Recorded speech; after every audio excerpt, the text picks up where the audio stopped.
యుద్ధం ముగించే చర్చల కోసం అమెరికా తీవ్ర ప్రయత్నాలు కొనసాగుతున్న వేళ ఇజ్రాయెల్ దాడులను తీవ్రతరం చేసింది. తాజా దాడుల్లో ఇరాన్ నౌకాదళం చీఫ్ అలీరజా తంగ్ సిరీ మృతి చెందినట్టు ప్రకటించింది. ఇస్లామిక్ రిపబ్లిక్ కూడా గట్టిగానే దాడులు చేస్తోంది.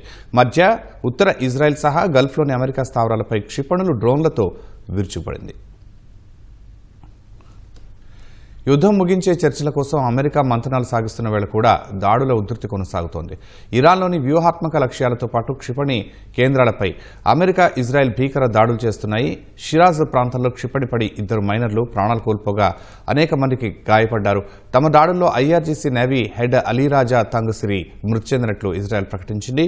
హర్ముజ్ జలసంధికి సమీపంలో ఈ దాడి జరిగినట్టు తెలిసింది.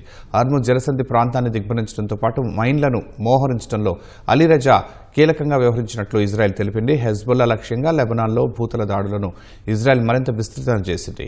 ఇరాన్లో భూతల దాడులకు అమెరికా కూడా సిద్ధమవుతున్నట్లు ప్రభుత్వ వర్గాలు తెలిపాయి.